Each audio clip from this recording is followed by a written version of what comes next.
कौसर फरमा दिया कमली वाले ने, दीन मिला ईमान मिला,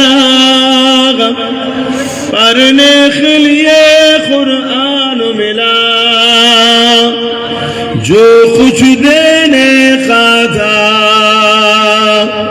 सब कुछ दिलवा दिया कमली वाले ने। बोलो ला इलाहा इल्लल्लाह, ला इलाहा इल्लल्लाह, ला इलाहा इल्लल्लाह, मुहम्मदुर रसूलुल्लाह। अल्लाहुम्मा सल्ली अला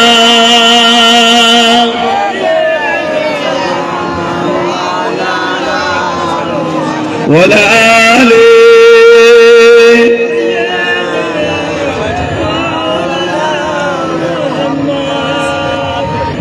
আমার আব্বা জানেরা, ভাইরা, নওজোয়ান তরুণেরা, যুবকেরা, ছোট ছোট বাচ্চারা, উলামা হযরত, হাফেজে কোরআন, নামাজি, মুত্তাকি, পরেজগার ইমাম সাহেবগণেরা, দূর দূরান্তে অবস্থিতা আমাদেরই সকলের মা ও বোনেরা, আল্লাহ পাকের দরবারে শুকরিয়া। এই বুকা নিচই কেন, ওপরে দিবি তো। সরে গেল, রোদটা নামছে তো, রোদটা জোরে নামছে তো। তাহলে একবারই করো, একদম মাথা থেকে সামান্য ঝুলিয়ে দাও, দেখবে রোদ বন্ধ হয়ে যাবে।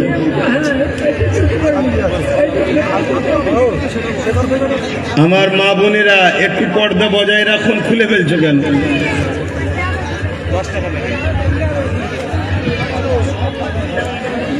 এটা শরিয়াতি মাহফিল, এটা কোনো জনসভা নয়, এটা ধর্মসভা। এটা মান্যতা রাখতে হবে।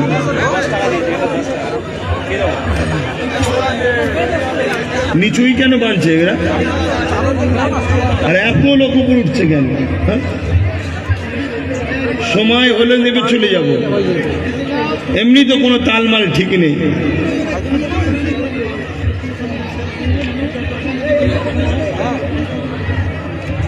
শোনে, আল্লাহ পাকের দরবারে শুকরিয়া।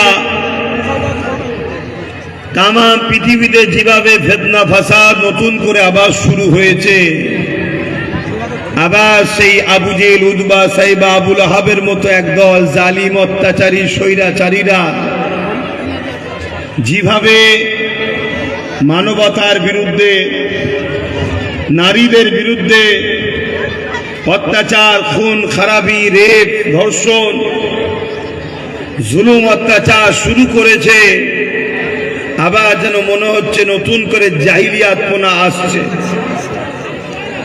এরকম একটা কঠিন পরিস্থিতির মধ্যে দিয়েও আল্লাহ যে আমাদেরকে একটা জান্নাতের বাগানে বসতে দিয়েছেন, তাই সকলে শুকরিয়া আদায় করে বলি আলহামদুলিল্লাহ। আমরা ইসলাম ধর্মের অনুসারী। ইসলাম আমাদের ধর্ম। বাকি এই পৃথিবীতে আরো হাজারো ধর্ম আছে। ইসলাম কখনো কোনো ধর্মের বিরুদ্ধে সমালোচনা করা পছন্দ করেনি, আমাদেরকে ইজাজত দেয়নি। আমরা কখনো কারো ধর্মের বিরুদ্ধে আলোচনা করি না, কোনো ধর্মের উপরে আঘাত দিই না। আমরা আমাদের ইসলাম নিয়ে বড় খুশি, তাই তো নাকি? খুশি হয়ে একবার প্রমাণ দেন, বলুন আলহামদুলিল্লাহ। কিন্তু দুঃখের বিষয়, এই পৃথিবীতে বারবার একদল মানবরূপী পশু বেরিয়েছে, যারা শুধু ইসলামের উপরে আঘাত বারবার দেয়।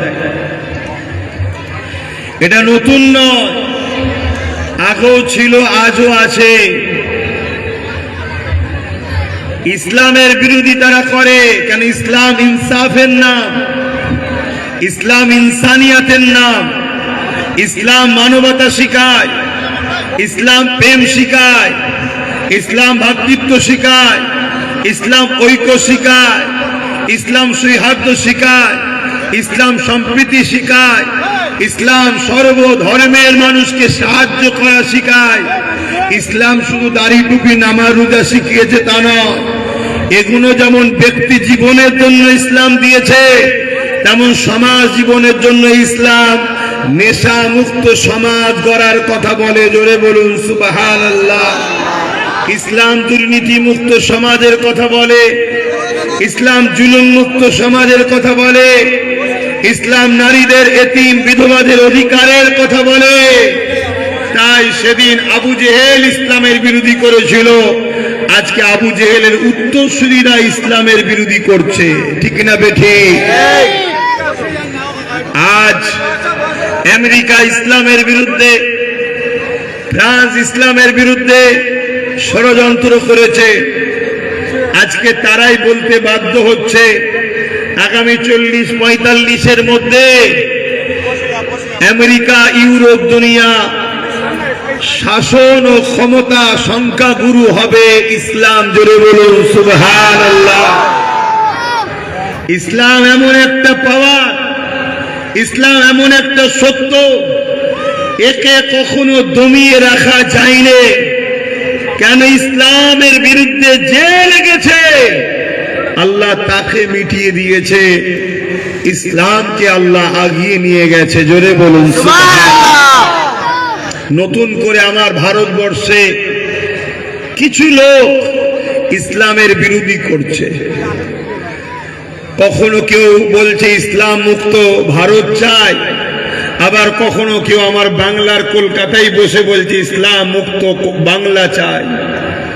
কেউ বলছে ইসলাম রেপ করা নাকি ভালো কাজ বলেছে, কেউ বলছে কোরআনের সূরা তওবার 5 নম্বর আয়াত ভুল আছে, কেউ বলছে আমরা তো ইসলামকে মেটাতে নেমেছি। এদের সব বড় বড়, অথচ এরা জানে না এদের খুজলি মিটাবার পর্যন্ত ক্ষমতা নাই। খুজলি বোঝেন তো নাকি আব্বা? হ্যাঁ, সেই মিটাবার ক্ষমতা না, এরা ইসলাম মিটাতে নেমেছে। কিন্তু দুঃখ একটা জায়গায়, এটা তো নতুন নয়, এটা তো আগেও ছিল, কিন্তু সেদিন আর আজকের মধ্যে একটা পার্থক্য হয়ে গেছে। সেদিন ইসলামের বিরোধী যারা করেছে তাদের বিরুদ্ধে ইসলামের মান্যওয়ালারা সংগ্রাম করে তাদেরকে উপযুক্ত জবাবটা দিয়েছে। জোরে বলুন সুবহানাল্লাহ। কিন্তু আজকের দিনে একটা সমস্যা হয়ে গেছে কি, ইসলাম বিরোধীরা বিরোধী করেই যাচ্ছে, তাদের কোনো বিচার হচ্ছে না। এর কারণটা কি? এর কারণ কি? এর কারণ আমরা দোষী না দোষী নয়, এর কারণ হলো দুটো। একটা আমাদের ভেতরে গাদ্দার আছে, দ্বিতীয় হচ্ছে আমরা যারা আছি ইমানদার আলহামদুলিল্লাহ অস্বীকার করছি না, কিন্তু বড় দুর্বল হয়ে গেছে ইমান, ইমানটা দুর্বল হয়ে গেছে। এজন্য আজকে ইসলামের বিরুদ্ধে বলে জালিমদের বিচার হচ্ছে না। অথচ আমার দেশের সংবিধানের 25 নম্বর আর্টিকেলের মধ্যে আছে কেউ কারো ধর্মের উপরে হস্তক্ষেপ করা, জুলুম করা, আঘাত দিতে পারবে না, যে যা ধর্ম স্বাধীনভাবে পালন করতে পারবে। আমরা কখনো কারোর উপরে আঘাত দিই না, কিন্তু বারবার আমার ধর্মের উপরে আঘাত যারা দেয় সেই স্বৈরাচারী সন্ত্রাস জালিম মানবরূপী পশুগুলোকে কোনো আইনের আওতায় আনা হয় না। এর কারণ আমরা দোষী, আমরা দোষী, কারণ আমাদের অন্তরে ঈমান বড় দুর্বল হয়ে গেছে, আর আমাদের মধ্যে মুসলিম সেজে বেঈমান গাদ্দাররা ঢুকে বসে আছে। এজন্য আজকে গোস্তাকে রসুলরা, গোস্তাকে ইসলামরা, গোস্তাকে কোরআন পাকরা, গোস্তাকে শরিয়াত যারা, তারা মাথা চারা দিয়ে প্রকাশ্য ঘুরে বেড়াচ্ছে। আমি জানতে চাইছি সব মুসলমান কি জান্নাতে যাবে? আমি সবাইকে জিজ্ঞেস করছি, সব মুসলমান কি জান্নাতে যাবে? না। প্রত্যেকটা বাচ্চা যখন জন্ম হয় ফিতরাতের দিক দিয়ে মুসলমান হয়েই জন্মায়। এই পৃথিবীতে মানুষ যখন জন্ম হয় শিশু ফিতরাতের দিক দিয়ে মুসলমান হয়েই জন্ম হয়। ওকে আল্লাহ পাঠিয়েছে এই দুনিয়াতে দুটো জিনিস করতে। একটা হলো দুনিয়া হলো ভিসা অফিস, এখানে একটা ভিসা লাগাতে হবে। দ্বিতীয় হলো কোন জায়গায় গেলে সামানপত্র নিতে হয় তো নাকি, তো সেই সামানপত্র রেডি করে নিতে হবে। যেমন এক দেশ থেকে আর এক দেশে যেতে গেলে ভিসা লাগে না? লাগে না। তো দুনিয়ার দেশ থেকে জান্নাতের দেশে যাবেন ভিসা লাগবে। এই দুনিয়া হলো ভিসা অফিস, প্রত্যেকটা মানুষ হলো পাসপোর্ট। ওই পাসপোর্টের পৃষ্ঠা হলো তার হৃদয় অন্তর। এখানে মোহাম্মদ রসুলের প্রেম ও আদবের স্টাম্প লাগাতে হবে। জোরে বলুন সুবহানাল্লাহ, আরো জোরে বলুন সুবহানাল্লাহ।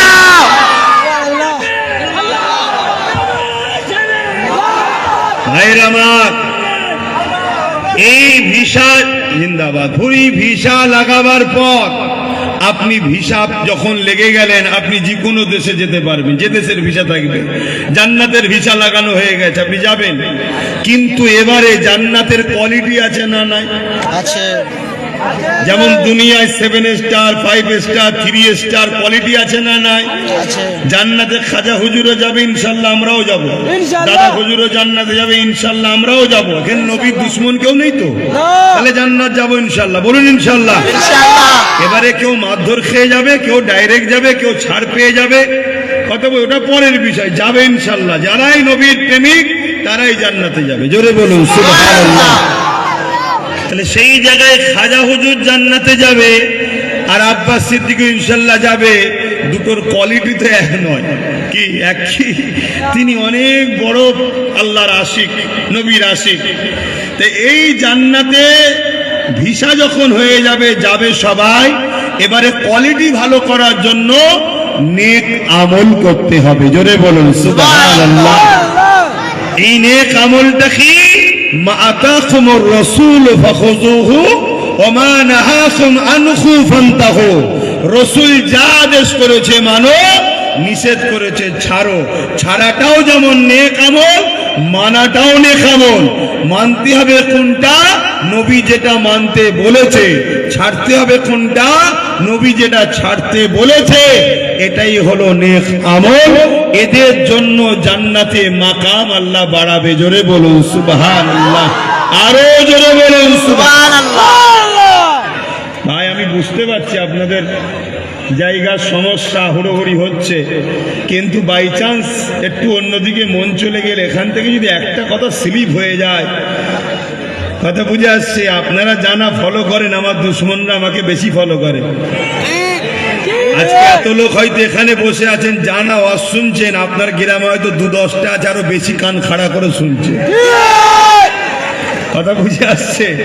এজন্য একটু যদি মিস হয়ে যায় ওইটাকে নিয়ে আমার হই হই করবে।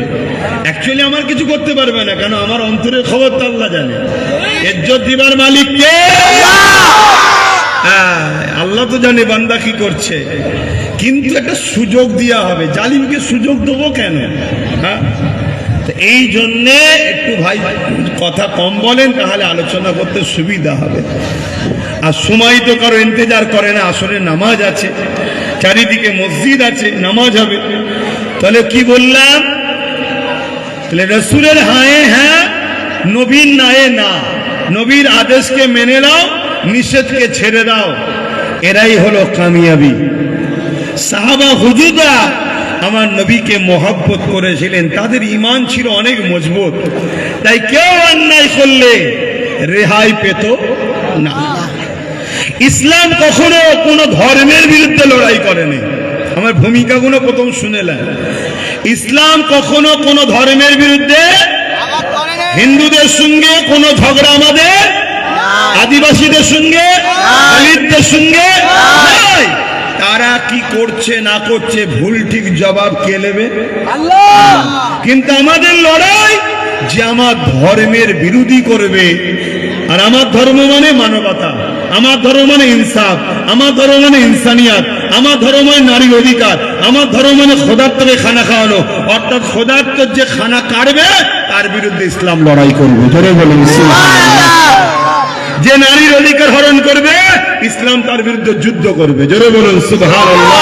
কেউ যদি অমুসলিমের উপরেও জুলুম করে তার বিরুদ্ধে ইসলাম লড়াই করে, অমুসলিমের পাশে দাঁড়াবে, এর নাম হলো ইসলাম। জোরে বলুন সুবহানাল্লাহ। খুব ভালো করে বোঝেন ধর্মটাকে। কেন আমরা ধর্মকে মসজিদের মধ্যে মাদ্রাসার মধ্যে ঢুকিয়ে তালা মেরে দিয়েছি যে বেরোবে না, এখানে থাকো। এজন্য আজকে আমাদের এই দুর্দশা।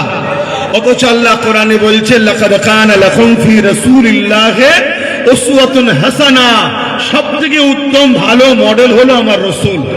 তোমার জিন্দেগির প্রতিটা সেকেন্ডে, প্রতিটা টাইমে, প্রতিটা মুহূর্তে আমার রাসূল ছাড়া অন্য কেউ লিডার নয়।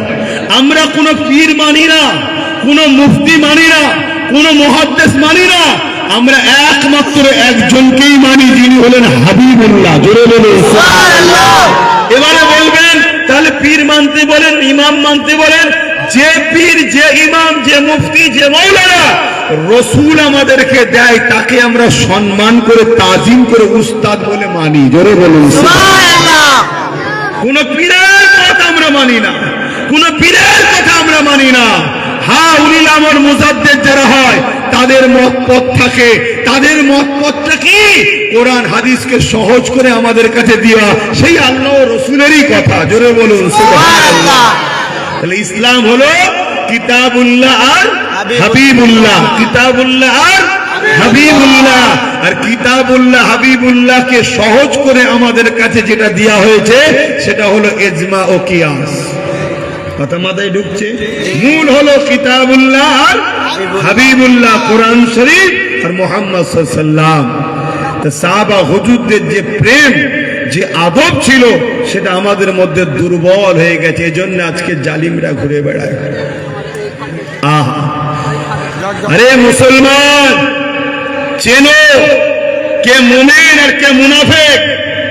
তিনটে তো জিনিস, একটা গায়ের মুসলমান, একটা মুমিন মুসলমান, আর একটা হলো মুনাফিক মুসলমান। যে মুমিন মুসলমান সে তো জান্নাতি। জোরে বলুন সুবহানাল্লাহ। আর যে গায়ের মুসলমান সে তো প্রকাশ্য চিনা যায়, ইসলামকে মানে না, কিন্তু ভয়ানক হলো আমার মধ্যে থেকে মুসলিম দেখতে মুনাফিক। এ হলো সব থেকে ভয়ঙ্কর। কথা বুঝে আসছে? তাই সব মুসলমান জান্নাতে, বলুন, মুসলমান হয়ে এসেছি, মুমিন হতে হবে, মুমিন হতে হবে।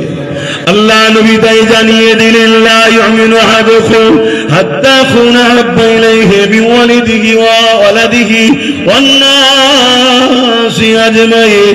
ততক্ষণ পর্যন্ত তোমরা মুমিন ইমানদার হতে পারবে না যতক্ষণ পর্যন্ত তোমাদের ধন দৌলত, জমি জায়গা, ঘর বাড়ি, টাকা পয়সা, এমনকি সব কিছু থেকে, এমনকি নিজের জানের থেকে আমি রাসূলুল্লাহ আমাকে বেশি না মহব্বত করবে, অতদিন পর্যন্ত তোমরা ইমানদার হতে পারবে না।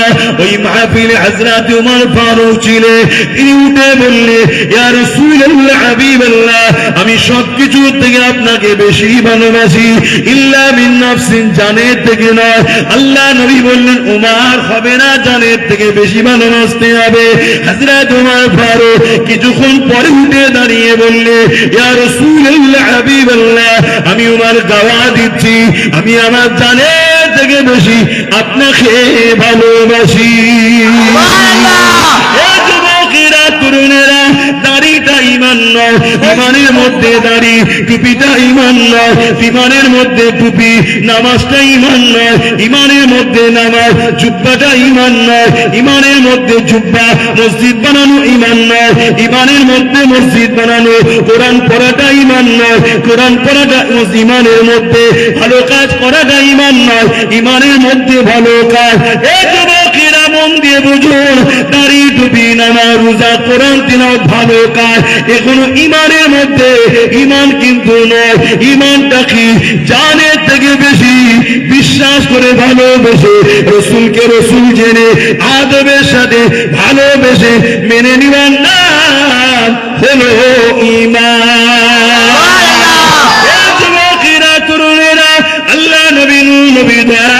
হাতে হাত দিয়েছে আবু বকর সিদ্দিক, আমার নবী পাকের হাতে আরেকজন হাত দিয়েছে, নাম তার আব্দুল্লাহ ইবনে উবাই। আমার নবী ইমামতি করে, দুজনাই নবীর পেছনে নামাজ পড়ে। আমার রাসূল হজে যায়, সিদ্দিক আকবর নবীর সাথে যায়, আব্দুল্লাহ ইবনে উবাইও যায়। আমার নবী রোজা রাখে, সিদ্দিক আকবর রোজা রাখে, আব্দুল্লাহ ইবনে উবাইও রোজা রাখে। আমার নবী কোরআন শোনায়, কালামুল্লাহ শোনায়, শরীয়ত শোনায়। আবু বকর সিদ্দিক বসে শোনে, আব্দুল্লাহ ইবনে উবাইও শোনে। আমার নবী জিহাদে যায়, আবু বকর সিদ্দিকও যায়, আব্দুল্লাহ ইবনে উবাইও যায়। আমার নবী এমন করে দান করার জন্য, দ্বীনের জন্য বলে, আবু বকর সিদ্দিক দান করে, আব্দুল্লাহ ইবনে উবাইও দান করে। আবু বকর সিদ্দিকের মুখও দাঁড়িয়ে আছে, টুপি আছে, জুব্বা আছে, পাগড়ি আছে, আব্দুল্লাহ ইবনে উবাইও রয়েছে। কিন্তু আশ্চর্যের বিষয়, দুদিকে একই থাকার পরও আব্দুল্লাহ ইবনে উবাই কোরআন ঘোষিত জাহান্নামী, আর আবু বকর সিদ্দিক দুনিয়া থেকে জান্নাতে সার্টিফিকেট পাওয়া।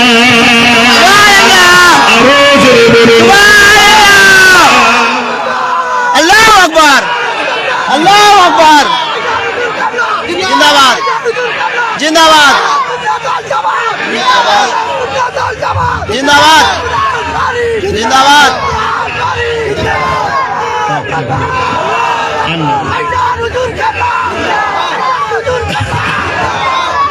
বলেন, আমার আলোচনা বুঝছেন তো নাকি? দুদিকেই দাড়ি, দুদিকেই টুপি, দুদিকেই হজ, দুদিকেই নামাজ, দুদিকেই রোজা, দুদিকেই দান খায়রাত, দুদিকেই রাসূলুল্লাহর সাথে জিহাদে যাওয়া। একজন যাচ্ছে কোরআন ঘোষিত জাহান্নামে, আর একজন যাচ্ছে দুনিয়া থেকে জান্নাতের সার্টিফিকেট। কারণ কি শুনছো মুসলমান? ভালো করে শোনো, তোমাদেরকে মিটাবার দুই দিক দিয়ে ষড়যন্ত্র চলছে। একদিকে তোমাকে মিটাবার জন্য একদল তথাকথিত ছদ্মবেশী আলেম উলামা মুফতি বক্তারা তোমার আমার কাছে আসছে। তারা নামাজ, রোজা, দাড়ি, টুপি, হজ, যাকাত, দান খায়রাত সবই আলোচনা করে, কিন্তু ঈমান নিয়ে, রাসূল নিয়ে আলোচনা করতে চায় না।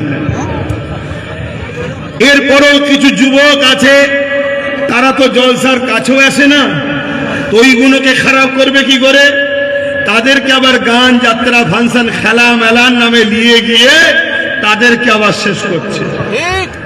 লক্ষ্য একটাই, তোমাদেরকে আল্লাহ রসুলের থেকে দূরে সরাবে, আল্লাহ রসুলের বিরোধী কাজ করাবে। কারণ কি? তারা বদরের ইতিহাস পড়েছে, জালিমরা বদরের ইতিহাস পড়ে দেখেছে।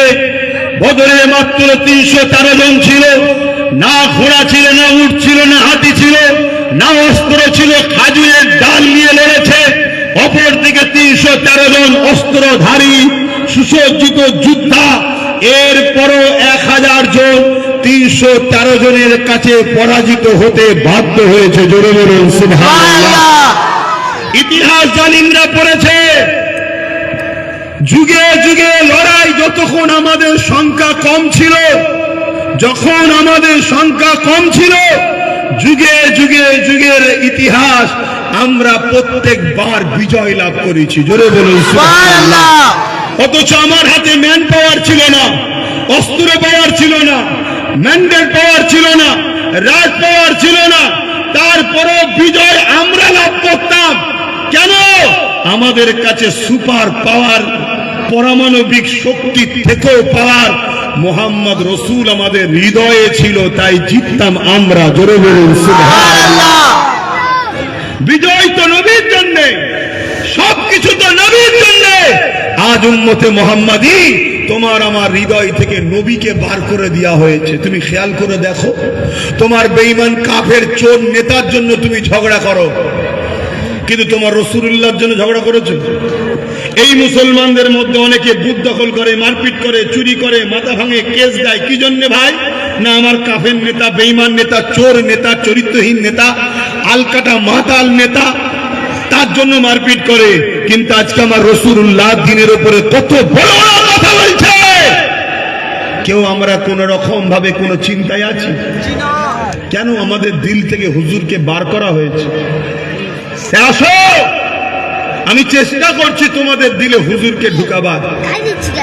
হুজুর যদি থাকে দুনিয়াও বাদশাহী পাবে, আখিরাতও বাদশাহী পাবে। জোরে বলুন সুবহানাল্লাহ।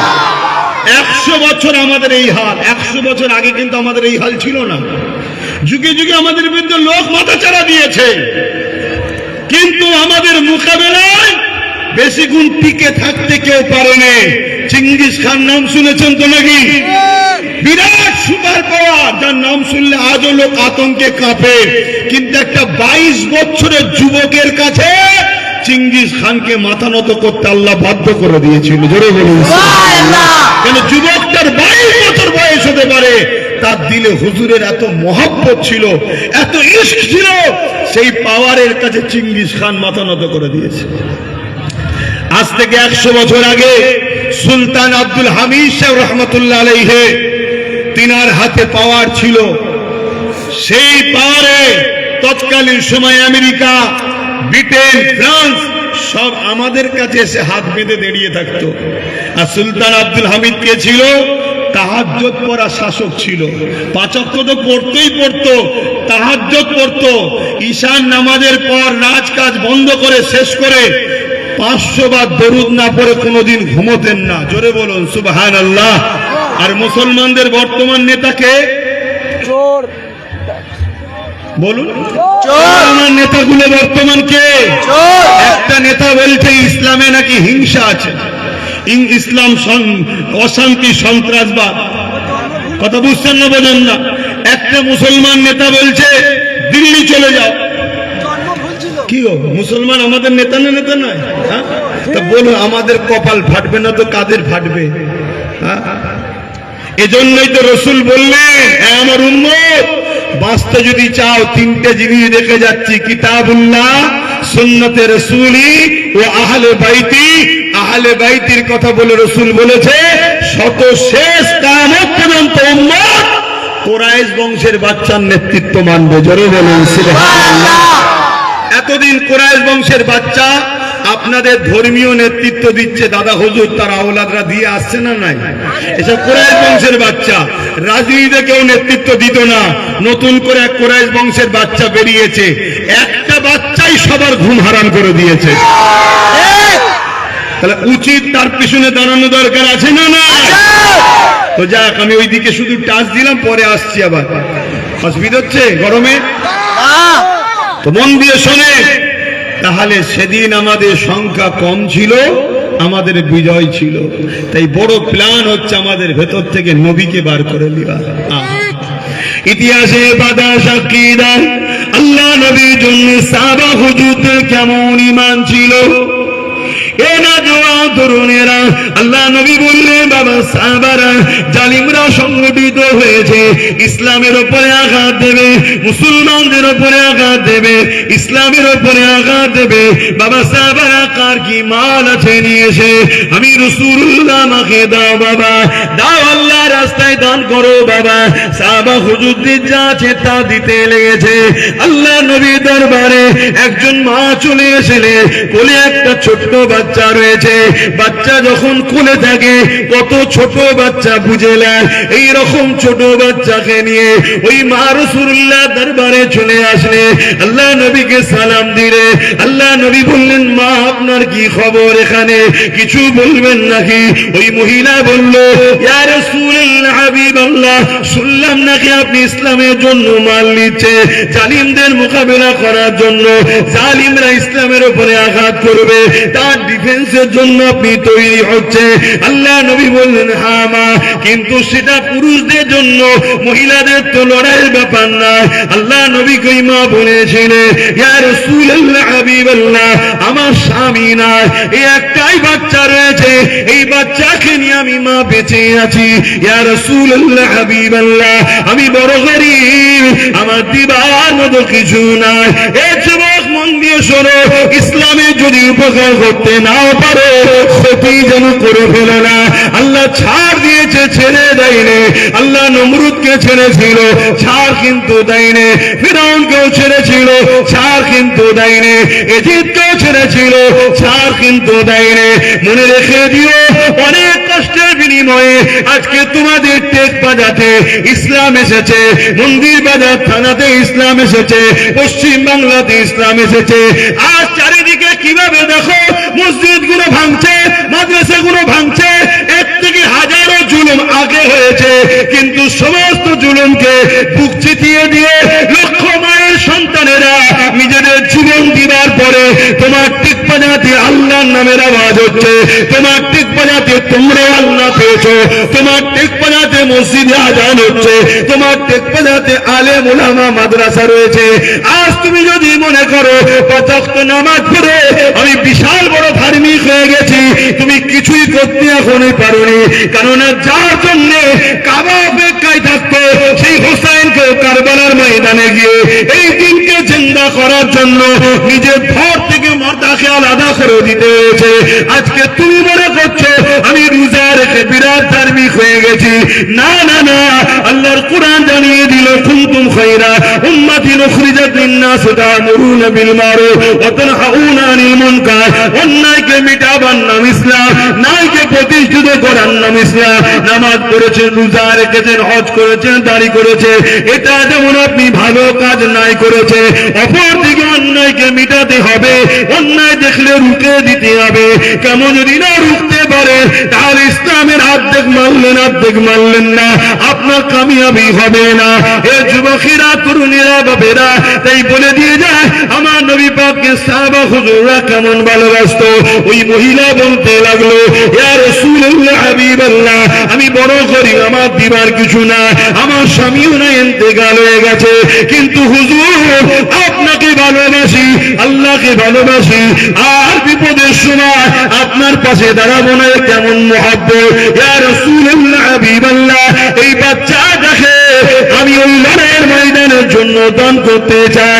আল্লাহ নবী বলেছিলেন, মারে ওই লড়াইয়ের ময়দানে বাচ্চাটা কি করবে? ওই মহিলা বলেছিল, ইয়া রাসূলুল্লাহ, হাবিবাল্লাহ, আমিও জানি বাচ্চাটা কিছু করতে পারবে না, তবে ইয়া রাসূলুল্লাহ, হাবিবাল্লাহ, এই বাচ্চাটাকে লড়াইয়ের ময়দানে আপনি ঢাল হিসাবে ব্যবহার করবে, জালিমরা তীর মারবে, এই বাচ্চাকে লাগবে, আপনাকে যেন না লাগে। এই উম্মতে মুহাম্মাদি, আজ আমাদের ঈমান কোথায়? আর সাহাবিয়াদের ঈমান কোথায়? আজ আমার মায়েদেরকে জিজ্ঞাসা করি, তোমার আমার ঈমান কোথায়? সেই সাহাবিয়াদের ঈমান কোথায়? এই আসো বলে দিয়ে যায়, ইসলামে যদি উপকার করতে না পারো, ক্ষতি করে ফেলো না। কেন গুনাহগারের মাপ আছে, বেঈমান মুশরিক কাফেরের মাপ নাই। আমার রাসূলুল্লাহ খুশি হয়ে গেলে ওই বাচ্চার জন্য দোয়া করলে, বললেন, মা আমি বড় রাজি হয়ে গেছি, বাচ্চাকে নিয়ে ঘরে যান, এই বাচ্চা বড় হবে, আল্লাহ রাসূলের পক্ষে লড়াই করবে। আরে জোরে বলুন, আল্লাহু আকবার, জিন্দাবাদ। ভাইরা আমার, মন দিয়ে শোনেন, আমার মায়েরা মন দিয়ে শোনেন। আজকে মা, আপনাদের তো শরিয়াত জানা আছে কি জানি না, ছেলে হিসাবে একটু মাকে বলছি, ভাই হিসেবে বোনকে বলছি, অন্য কোনো সম্পর্ক নয়। যারা আমার বোন তাদের জন্য হজ করছি, যারা আমার মা তাদের জন্য হজ করছি, যারা আমার বাপ ভাই তাদের জন্য হজ করছি। সবাইকে হজ শোনাবার দিন নাই আর। কুয়ান ফুসাকুম ওয়া আহলিকুম নারা, নিজে বাঁচো, নিজের আহালকে বাঁচাবার চেষ্টা করো জাহান্নামের আগুন থেকে, তাই চেষ্টা করছি। পুরুষ যদি ইনকাম করে আর ইনকামটা যদি হারাম হয়, নারী যদি খায়, তার জন্য কিয়ামতের দিন নারীকে আল্লাহ ধরবে না, কৈফিয়ত নেবে না, পুরুষকে কৈফিয়ত নেবে। শুনছেন?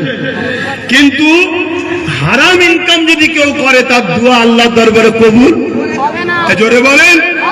মুসা আলাইহিস সালাম তুর পাহাড়ে যাচ্ছিলেন, তুর পাহাড়ের নিচে একজন মুসা নবীর উম্মত বসে খুব কাঁদছে, 40 বছর ধরে দোয়া করছে, কবুল হয়নি। মুসা নবী একদিন আল্লাহকে যে বলছে যে আল্লাহ ওর দোয়া কবুল করে নেন, আল্লাহ বলছে ওর দোয়া কোনোদিন কবুল করবো না, ও হারাম খাইতে। তাহলে আজকে দুনিয়া দেখছে পুরুষের দোয়া যদি কবুল নাও হয়, মায়ের জাত কোন দোয়া কিন্তু কবুল হতো। আমার কথা ওয়াজ বুঝবেন, কেউ 100, 500, 200 দিয়ে দিলে দরদি মনে করবেন না। দরদির নামে আপনাকে কোথায় নিয়ে যাচ্ছে একটু দেখতে হবে না? কত শুনছেন তো নাকি? তাহলে আজকে পুরুষের দোয়া যদি কবুল না হয়, কেন আমাদের এদিক ওদিক গুজামিল হয়ে যায়, একসাথে উঠতে বসতে গিয়ে কোথায় কি হয়ে যাচ্ছে কে জানে। কিন্তু 100% মায়ের জাতের দোয়া কিন্তু কবুল হতো, কেন ইনকাম তো তারা করে না, তাদের তো ধরবে না, ধরবে তো আমাদের।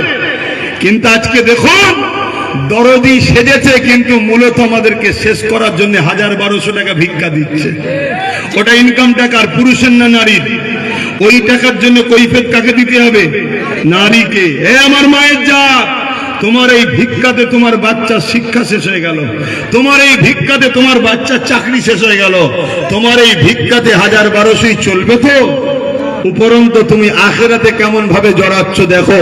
তোমার এই টাকা মদ বিক্রি করার টাকা না লুটা টাকা, কিসের টাকা তুমি কিছু জানো না? আমার মায়েরা জানে? জানে না। তাহলে আজকে গুণ একটা প্ল্যান, পরিকল্পনা, এটা না খরিদ করা, মূলত গোলাম কিনা একটা অন্য রাস্তা দিয়ে ডাইরেক্ট বললে যে তুই আমার গোলাম কিনছিস, একটা কেমন কথা নয়? দেখবেন অনেকে বলে যে আমাদের লিস্ট, আমাদের কথা শুনবি নি, মানে তার মানে কি গোলাম? হ্যাঁ, আসল কথা, হক কথা ভক করে বেরোয়, দেখেছেন তো? ঘুরিয়ে কিন্তু গোলামি বানাচ্ছে। তাই আমি মায়েদের বলবো, আগেকার সময় আমার মায়েদেরই আব্বা আম্মাদের সংখ্যা হয়তো 7জন 8জন করে, তাই তো নাকি? কজন আব্বা, কতজন ভাই বোন? ওরে বাবরি, তো মুদি জানলে এক্ষুনি ধরলি যাবে। তবে আপনার সাথে আমি আছি, মুদি কিছু করতে পারবে না। এমন তকবির দেবো, ছুটে রাস্তা খুঁজে পাবে না বেড়ে যাবার। শুনছেন তো নাকি?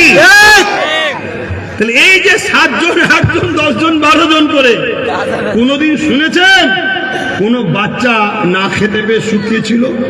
অথচ গোল গাল মোটা তাজা ছিল। আর আমাদের গুণে এখন দেখুন হাওয়ায় উঠছে, দেখুন কেন? খোদার মার, এটা ওইভাবে নিলে হবে না তো, খোদার মার এটা। আর আগে আসাম খাইয়াছে, কিন্তু সলিড জিনিস খেয়েছে। ভালো করে বোঝেন। তাহলে কত রকম প্ল্যান চলছে আমাদেরকে আল্লাহ রসুল থেকে সরাবা। কেন? যতক্ষণ আমরা আল্লাহ রসুলের সঙ্গে জুড়ে থাকবো, জালিম যত শক্তিশালী হোক, আল্লাহ সাহায্য আমরা পাবো, জালিম মিটে যাবে। জোরে বলুন সুবহানাল্লাহ। তাই যেমন করে হোক আল্লাহ রসুলের থেকে আমাদেরকে সরাবার প্ল্যান করছে। কথা মাথায় ঢুকছে? তাহলে আপনাকে ভাবতে হবে না কে আল্লাহ রসুলের সঙ্গে জুড়তে চাইছে, কে সরাতে চাইছে, ভাবতে হবে তো। নজওয়ান তরুণেরা, এ নবী পাকের প্রেমিকেরা, সাহাবা হুজুরদের ঈমান কেমন ছিল দেখো। আল্লাহ নবী যখন দুনিয়া থেকে ইন্তেকাল করে পর্দা দিলে, আমার রাসূল পাক সাল্লাল্লাহু আলাইহি ওয়াসাল্লাম চলে গেলে। এ নজওয়ানেরা, এমন সময় মুসাইলামাতুল কাজ্জাব নামে একটা ব্যক্তি খাতমে নবুয়তের বিরোধী করলো, আমার রাসূলুল্লাহর বিরুদ্ধে গেল, কোরআনের একটা আয়াতের বিরোধী করলো। ওয়ালাকিন রাসূলুল্লাহ خاتم النبي ما كان محمد أبا أحد من رجالكم ولكن رسول الله خاتم النبي। আমার নবী পাক হলো শেষ নবী। এই আয়াতের বিরোধী করতে লাগলো। আমার রাসূলের বলেন খাতমে নবুয়ত, এই খাতমে নবুয়তের বিরোধী করতে লাগলো। হযরত আবু বকর সিদ্দিক তখন খলিফা হয়েছে। হযরত আবু বকর সিদ্দিক সাহাবাদেরকে ডেকে বলতে লাগলো, হে আমার সাহাবা ভাইরা, এইভাবে মুসাইলামাতুল কাজ্জাব সে আমার নবী পাকে খাতমে নবুয়তের বিরোধী করেছে, কোরআনের আয়াতের বিরোধী করেছে। আপনারা পরামর্শ দিন তার বিরুদ্ধে কি বলবো। মুসাইলামাতুল কাজ্জাবের 90,000 সৈন্য ছিল, যাকে ইসলাম বিরোধী দষ্টগুলো দান করেছিল, সহযোগিতা করেছিল। সাহাবা হুজুরদের মধ্য থেকে কেউ বলল না ও হযরত আবু বকর সিদ্দিক, ওর হাতে 90,000 সৈন্য রয়েছে, ও বিরোধী করছে, আমরা কি করতে পারি? ওটা কিছু বলল না, এক কথাই বলে দিল, হে আবু বকর সিদ্দিক, আপনি আমাদের খলিফা, আপনি আমাদের লিডার নেতা, আপনি যা বলবেন আমরা তাতেই রাজি আছি। হযরত আবু বকর সিদ্দিক কি বলেছিল শোনো, হে উম্মতে মুহাম্মাদি, আজ আমাদের সংখ্যা বেশি আমাদের চোখের সামনে কোরআনের বিরোধী করছে, ইসলামের বিরোধী করছে। কেউ বলছে কোরআন শেষ হয়ে যাবে, আমার উন্নতি শেষ হবে না। কেউ বলছে কোরআনের সূরা তাওবার 5 নম্বর আয়াতে ভুল আছে। কেউ আবার কাউকে আল্লাহ বলে ডাকছে। এ নবুবকেরা, তরুণেরা, এত অন্যায় হতে লেগেছে। আজ কিন্তু তাদের কোনো বিচার হচ্ছে না। এর কারণ আমরাই দোষী, অন্য কাউকে দোষ দেবো না। চলে আসুন আলোচনা করি। হযরত আবু বকর সিদ্দিক ওই সময় সাহাবাদেরকে লক্ষ্য করে বললে, এ নবী সাহাবারা, আমি আবু বকর চাই ওই জালিম মুসাইলামাতুল কাজ্জাবকে প্রথমে বুঝাবো যে সে অন্যায় করেছে, তার কথা কি যেন উইড্র করে নাও। প্রথমে বুঝাবো। যদি সে না বোঝে, আল্লাহ নবীর খতমে নবুয়তের বিরোধীকারীর বিরুদ্ধে, কোরআনের আয়াতের বিরোধীকারীর বিরুদ্ধে আমি আবু বকর সংগ্রাম লড়াই করব।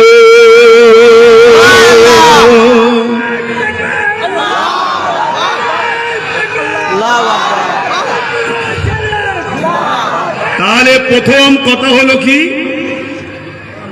প্রথম কথা কি বলল? আমি বুঝাবো। ইসলাম এটাই শিখিয়েছে, কেউ অন্যায় করলে বুঝাও। যদি সে বুঝতে না চায়, জুলুমের বিরুদ্ধে লড়াই। শুনছেন তো নাকি? এই লড়াই করতে পারবেন তো জুলুমের বিরুদ্ধে? হাত তুলে বলুন, লড়াই করতে পারবেন? আগামী দিন বিশাল বড় লড়াই হবে, বিরাট বড় লড়াই হবে। পারবেন তো নাকি? আপনারা শোনেন মন দিয়ে, এই আদর্শ রাসূলুল্লাহ বদরের ময়দানে যখন এসেছিল, রাসূল বলেছিল আবু জেহেলকে বুঝাবো, মদিনায় আসার আগে তাকে রাস্তায় বুঝাবো। যদি না বোঝে, তাহলে মদিনা ও আমাদের মদিনার বাচ্চা, নারী, পুরুষ সবাইকে বাঁচাবার জন্য ডিফেন্স আমাদেরকে করতে হবে। তাহলে ইসলাম ডিফেন্স করা ফরজ করেছে। জান বাঁচানো কি ডিফেন্স করা ইসলাম ফরজ করেছে। জুলুম করা ইসলাম হারাম করেছে। জুলুম কোনটা? আগ বেরিয়ে যে কারো উপর অত্যাচার করা। কথা বুঝে আসছে? আর জুলুম কি? সে আমার উপরে অত্যাচার করছে, আমার কোরআনের বিরোধী করছে, আমার রাসূলের বিরোধী করছে। এটা জুলুম নয়? মনে রাখবেন, ইসলাম ডিফেন্স করাকে ফরজ করেছে, আর কি বলে, জুলুম করাকে হারাম করেছে। মনে থাকবে তো? সেই জায়গায় জুলুমকে ডিফেন্স করতেই হবে, জুলুমের বিরোধী করতেই হবে, আর জান বাঁচানো ফরজ, ডিফেন্স করতে হবে। আমার দেশের সংবিধান কি বলছে একটু জানা দরকার, তাই তো নাকি? সংবিধান বলছে কেউ যদি তোমার উপর জুলুম করে, জান বাঁচাবার জন্য তুমি তার বিরুদ্ধে লড়তে পারো। তাহলে সংবিধানও আমাদেরকে রাইট দিয়েছে। তাহলে কালকে কেউ তোমাকে মারবে, আর তুমি বলবে নাকি, না বাবা ঠিক আছে, ও মারছে, মার খাই আমি। এটা ইসলামও অ্যাকসেপ্ট করে নে, আর সংবিধানও জোরে বলেন অ্যাকসেপ্ট করেনি। তাহলে দেশও ছাপ দিয়েছে, আর ইসলামও ছাপ দিয়েছে। তাহলে আমাদের টেনশন কিসে? তৈরি হও। তৈরি? জোরে বলো, তৈরি? কেন চারিদিকে দেখো কি হচ্ছে, নাকে তেল দিয়ে ঘুমোবার দিন নেই। তৈরি হও। আর মনে রাখবে, কখনো গাদ্দার নেতার পিছনে দাঁড়িয়ে যতই তৈরি হও, বীরও তখন কিন্তু খ্যাকশিয়ালের কাছেও হেরে যাবে। কথা মাথায় ঢুকছে না? ঢোকে নেই? যদি গাদ্দার থাকে, গাদ্দার রাখলে হবে না। গাদ্দার চিনার নমুনা বলে যাচ্ছে, আগে একটু ধরে নেন কথাগুলো। আর একটুখানি বলি নাকি, শোনেন মন দিয়ে। তাহলে হযরত আবু বকর সিদ্দিক 10,000 সাহাবা নিলেন, সব যুবক তরুণ নিয়ে তাদেরকে রওনা দিলেন। নিয়ে সাহাবাদেরকে হযরত আবু বকর সিদ্দিক বুঝাচ্ছে, দেখো আমি কিন্তু প্রথম মুসাইলামাতুল কাজ্জাবের সঙ্গে কথা বলবো, তাকে বুঝাবো যে তুমি এটা ভুল করছো। তুমি আমার ধর্মগ্রন্থের উপর আঘাত দেবে কেন? তুমি আমার কোরআনের আয়াতের বিরোধী করবে কেন? তুমি আমার রাসূলের খতমে নবুয়তের বিরোধী করবে কেন? কথা বুঝে আসছে? তুমি হয় কথাটাকে ফেরত নিলাও, আমি বুঝাবো। যে না লাই, তাহলে আমাদের তো উচিত। কেন? ধর্মই প্রথমেই বললাম, ধর্ম কখনো জুলুম করেনি, কিন্তু জালিমকে কখনো মাফও করেনি। এটা শিক্ষা দিয়েছে আমাদেরকে। এটা আমাদের ধর্ম, এটা আমাদের নিয়ম। কেউ যদি নারীকে রেপ করে তার বিরুদ্ধে আমাদেরকে যুদ্ধ করতে হবে, এটা আমার ধর্মের কাজ। এখন রেপ যে করেছে সে কোন ধর্মের লোক আমি জানি না। এবার কোন ধর্ম যে রেপিস্টদের সাপোর্ট করে এমন কোন ধর্ম আছে বলে আমার জানাও নাই। কিন্তু আমি দেখেছি কাশ্মীরের মন্দিরে আসিফাকে যখন রেপ করলো, ওই কয়েকজন পুরোহিত সহ কিছু বিজেপির লোক তাকে নিয়ে ফুলের মালা দিয়ে হই হই করেছিল। বিজেপি যদি দোষ করে বিজেপির বিরুদ্ধে লড়াই, বিজেপি মানে কোন ধর্ম তো নয়, ঠিক তো নাকি? তাহলে কোন মুসলমানের ঘরের ছেলে কোন দলের যদি থেকে সেই দলের কালচারে যদি সে চরিত্র হয়, চরিত্রহীন হয়, তার জন্য ইসলাম দোষী নয়, সেই দলটা দোষী। কথা কিছু মাথায় ঢুকছে? ভালো করে শোনেন, কিছুদিন আগে দুর্গাপুরে কোন এক বোনকে কয়েকটা নামধারী ইসলাম ধর্মের অনুসারী, মুসলিম ধর্মের নামধারী কলঙ্ক, বেঈমান, শয়তান কিছু মা বোনের উপরে জুলুম করেছিল, শুনেছেন তো নাকি? কিন্তু মিডিয়া অমনি কি বললো? মুসলমান মুসলমান মুসলমান মুসলমান। আর যখন কাশ্মীরের মন্দিরে হলো তখন বললো না হিন্দু হিন্দু হিন্দু, তখন বললো না। তাহলে মিডিয়া কিভাবে ভাগ করে দিচ্ছে দেখেছেন? তাহলে আমরা কিন্তু ওদের মতো কথা বলবো না। আমরা বলবো কি, কাশ্মীরের মন্দিরে যারা নারীর উপর জুলুম করেছে তারা হলো জালিম, তাদের শাস্তি হোক। ঠিক তেমন দুর্গাপুরে আমার বোনেদের উপরে যারা জুলুম করেছে তারা হলো জালিম, ওদের ফাঁসি হোক, ঠিক তো নাকি? হ্যাঁ, কিন্তু আজকে বিভাজন করিয়ে দিচ্ছে। এটাকে আমাদের মাথায় রাখতে হবে। আমাদের লড়াই জালিমের বিরুদ্ধে। আর একটু যদি খুলে বলি, অসুবিধা নেই তো? আপনাদের মনে কষ্ট হবে না তো? আবার ঘরে গিয়ে কম্বল মুড়ি দিয়ে কাঁদবেন না তো? আমার অসুবিধা নেই। আমাদের লড়াই দিদি আর মুদির বিরুদ্ধে, হিন্দুদের বিরুদ্ধে নয়। এই দুজন কোন ধর্মের আমি জানি না, শুনছেন তো নাকি? কিন্তু এরা দুজন যে কাজ করছে, অন্যায় করছে, এই অন্যায়ের বিরুদ্ধে লড়াই ইসলাম ফরজ করেছে, আমাদেরকে লড়তেই হবে। জোরে বলুন সুবহানাল্লাহ। তাহলে এইটাকে যেন ধর্মের সঙ্গে জড়িয়ে ফেলবেন না, তাহলে অসুবিধা আছে। কথা মাথায় ঢুকছে? আসেন, চলে আসেন। যে কথা বলছিলাম, হযরতে আবু বকর সিদ্দিক হুজুরের কথাটা বলেলি তাহলে উত্তরটা আরো ভালো পাবেন। তো হুজুর গেলেন, গিয়ে মুসাইলামাতুল কাজ্জাবকে বুঝাচ্ছে, মুসাইলামাতুল কাজ্জাব, আমার কথা মাইকে সব বুঝছেন তো? তোমরা এই কোরআনের বিরোধী করলে কেন? রাসূলের বিরোধী করলে কেন? খাতমে নবুয়তের বিরোধী করলে কেন? তুমি তোমার কথাকে উইথড্র করে নাও। ওই সময় মুসাইলামাতুল কাজ্জাব দেখছে যে আবু বকর সিদ্দিকের দিকে মাত্র 10,000 সৈন্য, আমার দিকে 90,000। তাহলে আবু বকরের কথা আমি মানবো কেন? এই সুযোগে আবু বকর ও তার 10,000কে আমরা মেরে ফেলবো। যেমন আজকে আমার দেশে অনেকে ভাবছে আমাদের হাতে সব পাওয়ার, নেতা আমাদের, মন্ত্রী আমাদের, সব আমাদের, এই সুযোগে মুসলমানকে মেরে ফেলবো। ভাবছে না? ভাবছে না? হ্যাঁ, হয়তো তোদের জুলুমে কিছু চিটে মরবে, আর চিটের সাথে থাকার জন্য কিছু হয়তো সলিডও যাবে। কিন্তু ঠিক সময় যখন আবার ঠিক জায়গায় ঘা পড়বে, তখন বুঝবি উল্টো রিয়াকশনটা কি হচ্ছে। কথা বুঝছেন তো নাকি? কিন্তু আমরা বারবার বুঝাচ্ছি না, বুঝাইনি? আমরা মোদিকেও বুঝাচ্ছি, দিদিকেও বুঝাচ্ছি, বুঝে নাও, শুধরে যা, পাগলামি করুনি। বুঝাচ্ছি না, বুঝাইনি? দেশের সংবিধান অনুযায়ী চালাও, বেশি পাগলামি করলে অসুবিধা আছে, সংবিধান বিরোধী করুনি। বুঝাচ্ছি না, বুঝাইনি? এটা আমাদের ডিউটি, বুঝাতে হবে। না বুঝিয়ে কারোর উপরে করলে সেটা জুলুম হবে। তাই আমরা বারবার বুঝাচ্ছি, কিন্তু এরা ক্ষমতার জোরে না আমার মসজিদ, মাদ্রাসা, কবরস্থানকে সব লুটে নেবে ভাবছে। কিন্তু ঠিক দিন এলে বুঝে যাবে কি হয়েছে। কি বুঝবে না? বুঝবে না? কি মনে হচ্ছে আপনাদের? 100% বুঝতে হবে। তবে আমার কম কেলে আমার ডাউট হচ্ছে। দিদি বলেন কিরকম? আমাদের উপরে আল্লাহ সাহায্য হবে কিনা একটা সন্দেহ আছে, এটা আমার ডাউট হচ্ছে। কেন? আমরা তো বললাম তো, নামে তাল পুকুর ঘটি ডোবে নেই, নামে মুসলমান, কাজে তো নয়, ঠিক না? আমরা বেশিরভাগ 500,000 সব চামচাগিরি করে বেড়াই, এই হচ্ছে আমাদের সমস্যা। তাহলে এই জন্য আমার বড় ডাউট একটা আছে। তারপরেও নতুন করে যুব সমাজ যেভাবে জাগছে, পিছন থেকে হয়তো অনেকে টানার চেষ্টা করছে। যদি ব্যাকশট দিয়ে যদি আগিয়ে যেতে পারে যুবকগুলো, আশা করছি আগামী দিন তোমাদের হাতেই আল্লাহ ক্ষমতা তুলে দেবে। তো যাক, আমি ফিরে যাচ্ছি।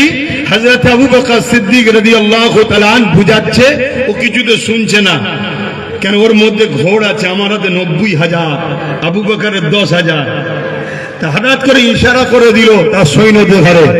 ইশারা যেই করেছে, হযরত আবু বকর সিদ্দিক হুজুরের বাহিনীর উপরে আচমকা হামলা করে দিল। আচমকা হামলা করে দিবার পরে আচমকা হামলাতে সাহাবা হুজুরদের মধ্যে থেকে বেশ কিছু সাহাবা হুজুর শহীদ হয়ে গেলেন। ইন্না লিল্লাহি ওয়া ইন্না ইলাইহি রাজিউন। এদিকে সাহাবা হুজুররা শহীদ বেশ কিছু হয়ে গেলে। আবু বকর সিদ্দিক আওয়াজ দিয়ে দিলে, আমার সাহাবা ভাইরা ডিফেন্সে নেমে যাও, এ জালিম অন্যায় করছে, ডিফেন্সে নেমে যাও। আল্লাহু আকবার বলে বিসমিল্লাহ বলে শুরু করে দিলে। এক আচমকা হামলাতে এমনি তো 10,000, কোথায় 90,000, সাহাবাদের সংখ্যা 10,000। আচমকা হামলাতে বেশ কিছু সাহাবা শহীদ হয়ে গেলে। এই অবস্থাতে বিসমিল্লাহ বলে দাঁড়িয়ে গেল।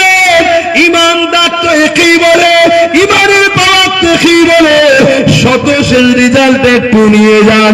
রেজাল্ট এটাই হলো, আমার আল্লাহ 90,000 বাহিনীকে জাহান্নামে পাঠিয়ে কিছু সাহাবাকে জান্নাতে পাঠিয়ে বাকি সাহাবা হুজুরদেরকে বিজয় গাছি বানিয়ে দিল। আরে জোরে বলুন সুবহানাল্লাহ।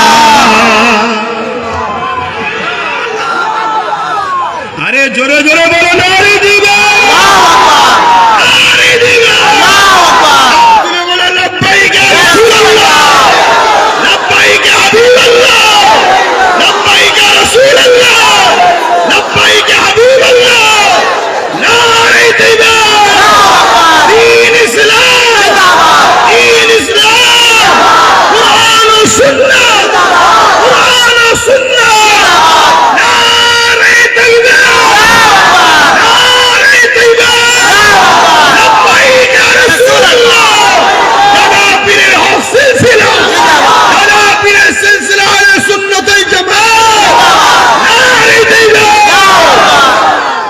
আল্লাহ ছাড়া কাউকে ভয়, বলুন আল্লাহ ছাড়া কাউকে ভয়, আল্লাহ ছাড়া কাউকে ভয়।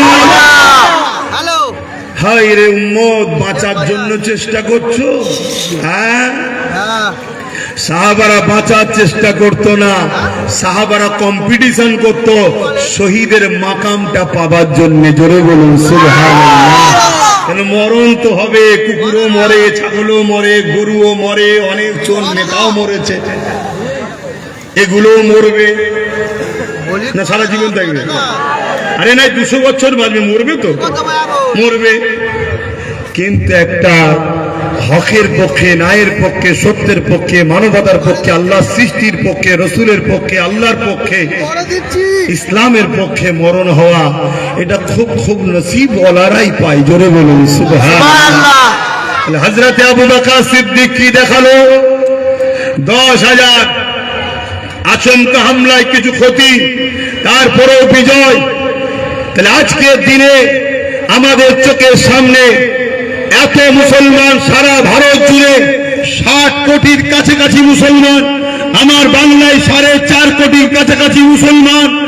এরপরে পুরো দেশ জুড়ে আমার ওয়াকফকে, আমার মসজিদ, আমার মাদ্রাসাকে মিটিয়ে দিবার ষড়যন্ত্র চলছে।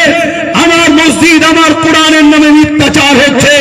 এই বাংলা থেকে বলছে ইসলামের রেপ করা ভালো কাজ, খারাপ নয়।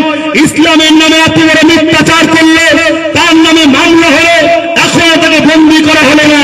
কেউ বলছে কোরআনের সূরা তাওবার 5 নম্বর আয়াতে হিংসা ছড়াচ্ছে, এত বড় মিথ্যাচার কোরআন নিয়ে, তার বিরুদ্ধে কেউ সমালোচনা কেস করলো, এখনো বন্দী হলো না।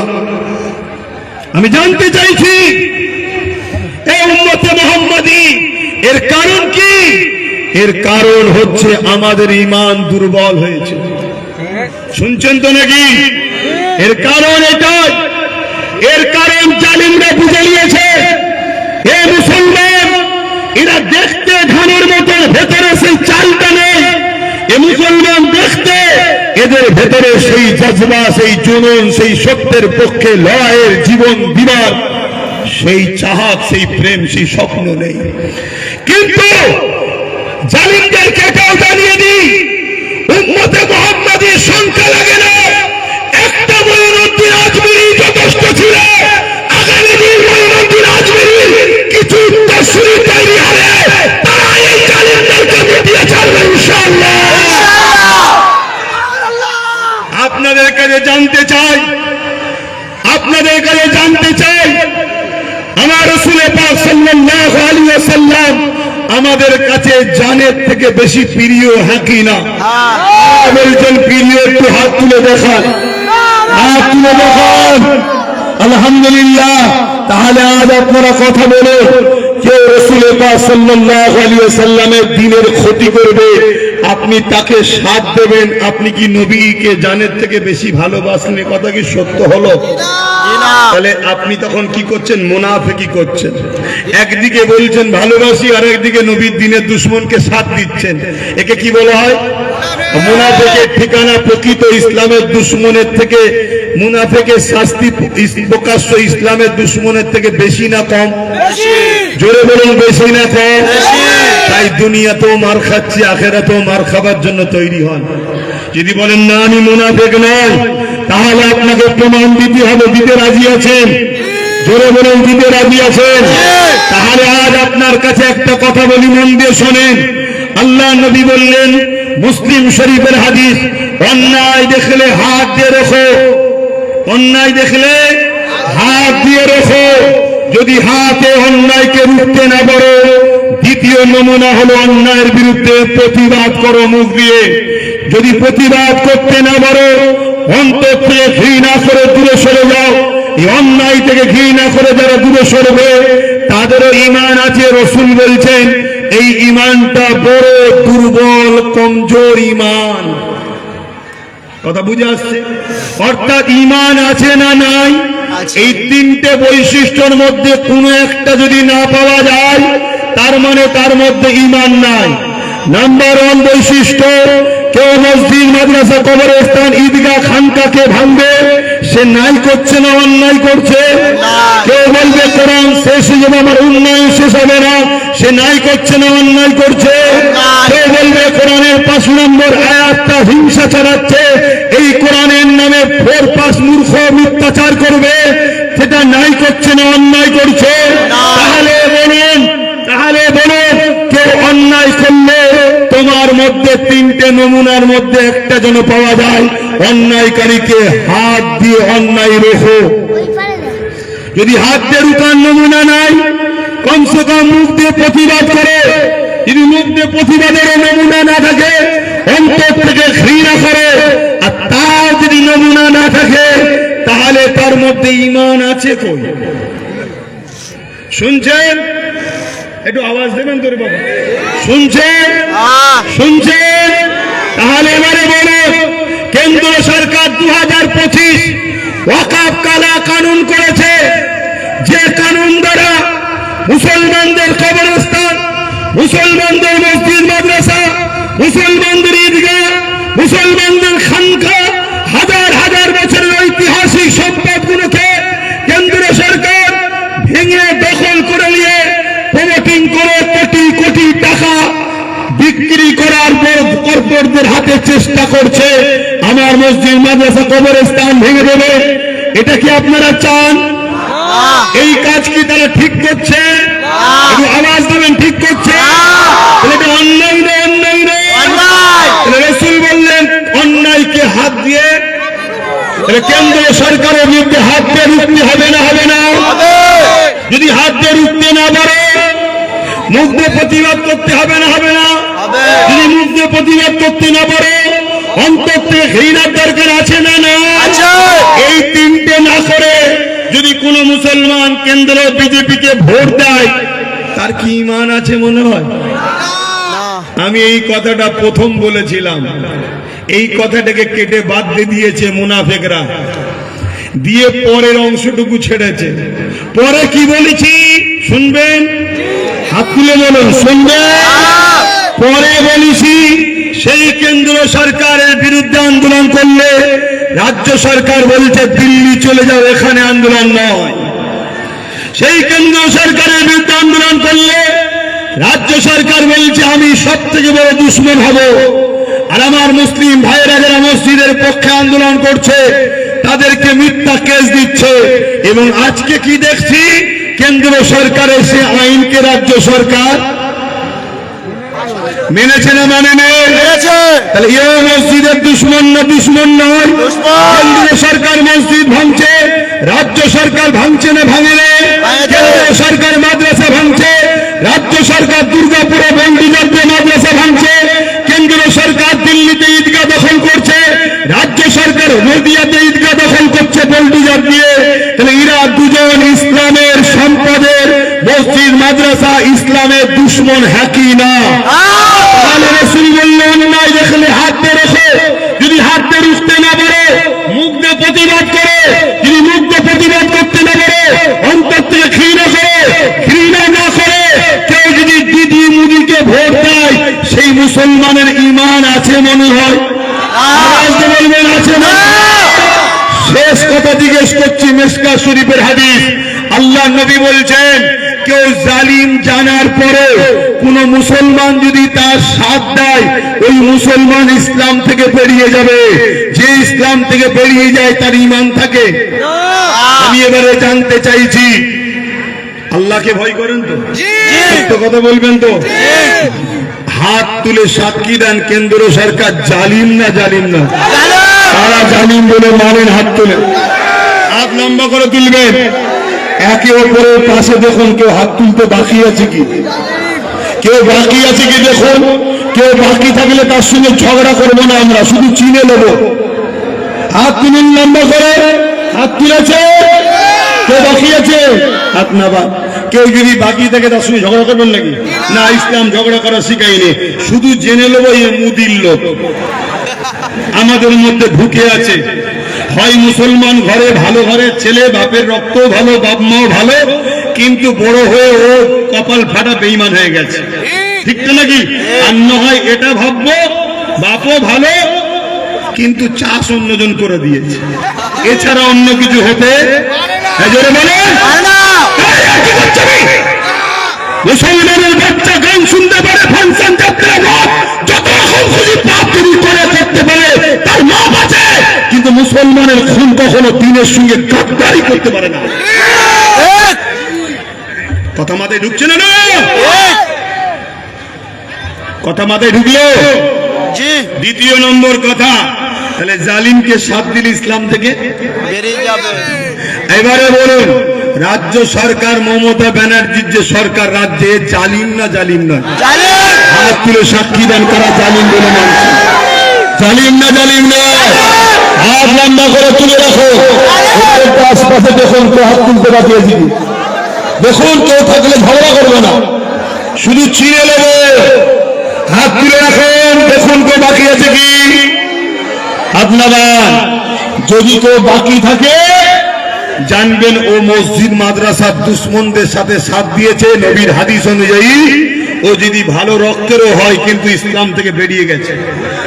এ কথা বুঝে আসছে না? নাই ওকে চিনে রাখা দরকার আছে না? না, আর নয় দ্বিতীয় ক্যাটাগরির মধ্যে পড়বে।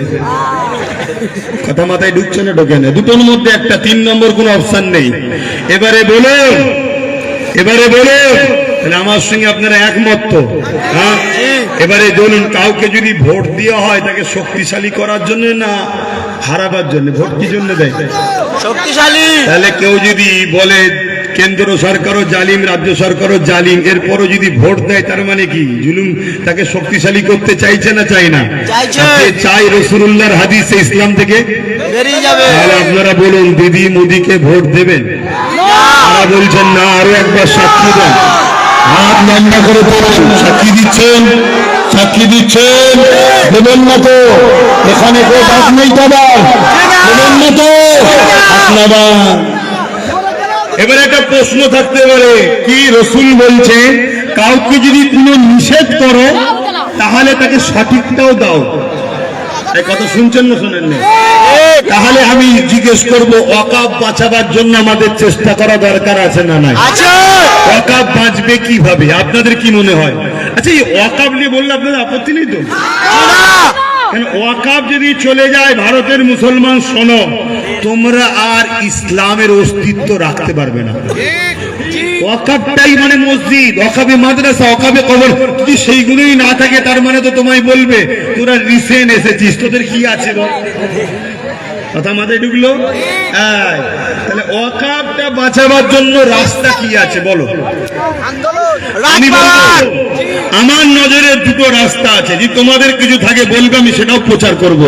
নাম্বার ওয়ান, যারা আইন করেছে তাদের উপরে একটা জায়গা আছে সুপ্রিম কোর্ট, সবার আব্বা। সেই সুপ্রিম কোর্টে ওয়াকাফ কালা কানুনের বিরুদ্ধে কেস করে তদারকি করতে হবে। যদি সুপ্রিম কোর্ট চায় এ আইন ভুল হয়েছে, তাহলে ওয়াকাফ আইন বাতিল করা যেতে পারে। কথা মাথায় ঢুকলো? কিন্তু সুপ্রিম কোর্ট তো যারা বিচার করে তারা মানুষ তো নাকি, তাদেরও পরিবার বাচ্চা আছে না নাই, তাদেরও জানের একটা ময়া আছে না নাই। তারাও দেখবে মুসলমান যখন তার ওয়াকাফ নিয়ে ঘুমোচ্ছে, আমি কেন রিস্ক নিতে যাব? ঠিক না বেটি? যেমন বাবরি মসজিদ চলে গেল এই কারণে, ঘুমিয়ে পড়েছিলাম বলে। তাহলে কেস যেমন করতে হবে, রাজপথে আন্দোলনটাও রাখতে হবে। আগামী দিন কলকাতায় যাচ্ছেন আপনারা? যাচ্ছেন? এখানে ওয়াকাফের ব্যাপার আছে, তাই আমার মনে হয় যাওয়া দরকার, আমিও যাব। কথা বুঝে আসছে তো? সেই জায়গায় কথা শুনছেন তো নাকি? তাহলে কেস করতে হবে, আন্দোলনকে চাপ পেশার, এটা গণতান্ত্রিক দেশের নিয়ম। তাহলে সেই জায়গায় বলো, যদি কেউ কেস করে সে আমার বন্ধু না দুশ্মন? তাকে আমার সাথ দেওয়া দরকার আছে না নাই? ওয়াকাফ বাঁচাবার জন্য যে কেস করেছে সুপ্রিম কোর্টে, তার নাম কি? এবারে বলুন, নওশাদের হাতকে শক্ত করা দরকার আছে না নাই? যদি ও শক্তিশালী হয়, আরো যদি 30 ওর সাথে পাবে, তার মধ্যে যদি তোমাদের এটাও পাওয়া যায়, তাহলে বলো ওর হয়ে আরো শক্ত হয়ে লড়াই করে সুপ্রিম কোর্টে লড়াই করতে পারবে না? পারবে না? যদি বাঁচাতে চাও, ওর সাথ করা দেবে, হাত তুলে দেখো। কথা ঠিক তো নাকি? হাত নামাও। দ্বিতীয় নম্বর হচ্ছে, ওয়াকাফকে বাঁচাবার আরেকটা রাস্তা আমার জানা আছে, শুনবেন। আচ্ছা, ওয়াকাফ আইনটা করেছে কারা? কোন পাওয়ারে?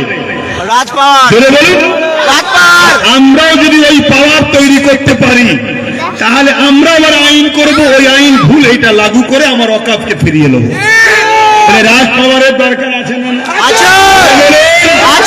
এখানে আপনাদেরকে আর একটা কথা শিখিয়ে দিই। কিছু লোক বলবে যেটা কেন্দ্র সরকার আইন করেছে, আমরা কি করি বলতো? শোনো, আমার দেশের যুক্তরাষ্ট্রীয় কাঠামোর নিয়ম হচ্ছে, ল্যান্ড জমি রাজ্য সরকার যদি একটা ঢিলা জমি না দেয়, কেন্দ্র সরকারের ঘাড়ের মাজাল নেই আমার বাংলা থেকে নিয়ে যেতে পারবেন। শুনছেন? কিন্তু এই সরকার ভাইপোকে বাঁচাতে বাঁচাতে সবাইকে কুরবানি করছে। দেখেন না, অনেক বাড়িতে অসুস্থ হলে বকরি সদগা দেন না মাদ্রাসায়? দেন না? দেন না? ভাইপোকে বাঁচাতে বাঁচাতে আমাদের ঘরে দিদি শুধু সদগা দিচ্ছে। মুসলমান যা হয় হয়ে যায়। তাহলে বলে এই জায়গায় আমাদেরকে রাজ ক্ষমতার দখলের দরকার আছে না? এখন কারো মাথায় প্রশ্ন যেতে পারে, সবই বুঝলাম, আপনি হুজুর জলসায় এসে এইসব কথা বলছেন কেন? এটা কারো মাথায় ঢুকছে কি? যদি ঢোকে তাহলে তোমার ব্রেনের ট্রিটমেন্টটাও করে দিয়ে যায় না উচিত। তুমি আমার দুশ্মন আছো, কালকে পরিবর্তন তো হতে পারো। আমি দোয়া করি যতগুলো গ্রামে এখনো এই বেঈমানদের দিকে আছে, আল্লাহ তাদেরকে হিদায়াত করো। বলুন আমিন, বলুন আমিন, বলুন আমিন। যদি হিদায়াত কপালে না থাকে, আল্লাহ তাদেরকে তুলে লিক, আমাদের রাস্তার কাটা পরিষ্কার করে দিক। বলুন আমিন। তিনবার কিন্তু হিদায়াতের দোয়া চেয়েছি। তোর কপালে যদি হিদায়াত না থাকে, তোর মতো কাঁটা থেকে লাভ নেই, চলে যা ভালো। কেন আমার জাতের ক্ষতি তোরাই করছিস। কোন ক্ষমতা আছে না এই গ্রামে অন্যকে এসে মাতাব্বরি করবে? আমরা যদি সবাই এক্ষুনি এক হয়ে যাও, আমরা 120টার উপরে ক্ষমতা রাখি। এবারে দলিতরা মার খাচ্ছে, এসসি এসটিরা মার খাচ্ছে, নওশাদ তাদের সঙ্গে চুক্তি করছে, যেখানে তোমরা আছে দাও, আমরা সাথ দেবো, যেখানে আমরা আছি তোমরা দাও। তাহলে সবাইকে বাদ দিয়ে আমরা নিজেরাই একা ক্ষমতায় চলে আসতে পারবো। কথা মাথায় ঢুকছে না? কিন্তু কিছু 500 হাজারে, কিছু জমি মাফিয়া, কিছু ইটা উটা করে 2 নম্বরই হারাম ইনকামের জন্য একবারও ভাবছেন না আপনার কমের ক্ষতি হচ্ছে, তাই আমি প্রথম 3 বার দোয়া করেছি আল্লাহ হিদায়াত করুন, বলুন আমিন। আল্লাহ হিদায়াত করুন, বলুন আমিন। আল্লাহ হিদায়াত করুন, বলুন আমিন। আল্লাহ যদি হিদায়াত কপালে না থাকে, আমাদের রাস্তা সহজ করার জন্য কাঁটাগুলো পরিষ্কার করে দেন, বলুন আল্লাহুম্মা আমিন। তো ভাইরা আমার, কিন্তু আল্লাহ আমাদের পরীক্ষা নেবে না, নেবে না? হ্যাঁ, নবী আসার আগে আবু জেহেলকে পরিষ্কার করে দিতে পারতো তো আল্লাহ? করেছে না? বেলালের পরীক্ষা নেবে কি করে? তা তুমি আমি যে ভালোবাসি, আল্লাহ পরীক্ষা নেবে না যে আমার মসজিদের জন্য লড়? আমার তোরা তো ইব্রাহিম নবীর ছেলে, আবার কি আমরা ইব্রাহিম নবীর ছেলে? তো তাহলে তোদের আব্বা আমার জন্য নমরুদের আগুনে গেছে, আর তোরা দুদিন জেলে যাবি নি? কিসের প্রেম দেখাচ্ছিস? হ্যাঁ, আল্লাহ পরীক্ষা নেবে না, নেবে না? টেনশন করার কিচ্ছু নেই, কোনো ঘাবড়াবেন না। এখন যে কথা বলতে চাইছি, কারো মাথায় যদি মনে হয় যে বাবাজি এসব কথা, ভাইজান এসব কথা বলছেন কেন জলসায়, আমি তাকে বলবো, আপনার কি কোনোদিন মনে পড়ে না কলকাতায় যখন আমাদের ধর্মীয় নামাজ হয় রেড রোডে, তখন মমতা যায় কেন? মনে পড়ে না? ধর্মের জায়গা, ওখানে যে কি হচ্ছে? এই আপনার গ্রামের মায়েরা যায় নাকি ঈদগায়? কেন? আমার ধর্মে নিষেধ আছে। তো তুমি যে আমার ধর্ম বিরোধী কাজ করলে কেন? তখন মনে হয় না যেটা ধর্মের বিরুদ্ধে হচ্ছে? তখন মনে পড়ে না যখন সারাদিন আল্লাহর খুশির জন্য না খেয়ে সন্ধ্যায় ইফতার করা হয়, একে বলা হয় রোজা। সেই রোজা কেলে যখন ইফতার পার্টির নামে আমার ধর্মকে নিয়ে নাটক করা হয়, খেয়ে সারাদিন খেয়েছে, ঘেউ ঘেউ করে ঘুরেছে, আর লাস্টে এসে বসে গেল, তখন মনে হয় এটা ধর্মের নামে রাজনীতি হচ্ছে? তখন মনে হয় নাই না? তারপরে পিছনে লেখা থাকে বিশ্বনবী দিবস, আর সেখানে এসে নাপাক অপবিত্র কোনো মাইকলে বলছে আমাদের নেতা এত টাকা চুরি করেছে, এই করেছে, হ্যাঁ, মানে ওটা বলে না, তারিফ করছে। তখন মনে হয় না এটা কি হচ্ছে?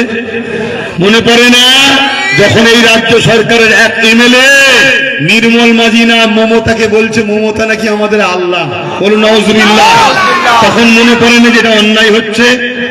আরে আমি আব্বাস সিদ্দিকী, আমার নবীর মেম্বারে, নবীর খানদানের ছেলে, নবীর দিনের দুশ্মনদের ঘরে, নবীর উম্মতদের ঘরে চিনাচ্ছে, তো ভুলটা কি করছি? জোরে বলে, যদি বলা যায় না, বলা যাবে না, তাহলে আমি বলবো সেদিন ফেরাউন ছিল, আজকে ফেরাউনের আলোচনা করা যাবে না।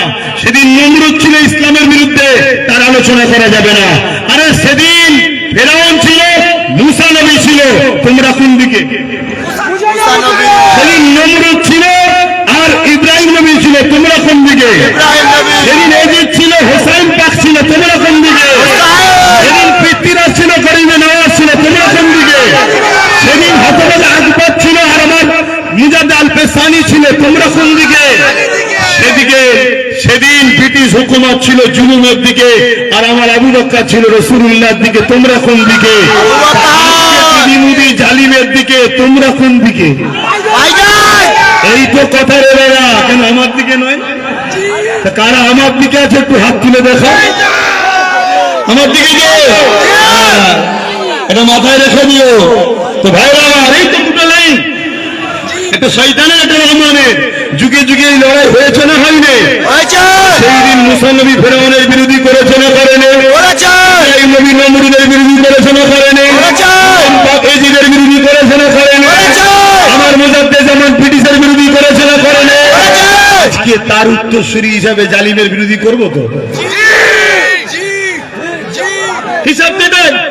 এবার তুমি যদি বলো না আমি রুখে দেবো, ট্রাই করো।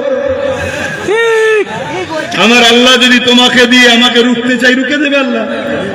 কিন্তু স্বপ্ন দেখেছো রাত্রি আর সকালে সূর্য উঠবে, তুমি যদি উঠতে না পারো, সব শেষ তো। আচ্ছা, বেশি লাফালাফি করো না, বেশি লাফালাফি করো না। পয়সা আছে, গরম কেটে যাবে। ছেলে পুলের এমন বিমার হবে, শুধু ভেলোর ভেলোর ভেলোর কলকাতা, ভেলোর কলকাতা, ভেলোর কলকাতা, ভেলোর কলকাতা, সব সাইজ করে দেবে খোদা। কেন? সব ইতিহাস পড়ে আছে, দেখা আছে। আল্লাহ শুকর, আজ আমার দিনকে এরা মিটাতে শুরু করেছে রাজ পাওয়ারে। অর্থাৎ আমার সিল, আমার নোড়া, আমার ভাঙছে দাঁতের গোড়া।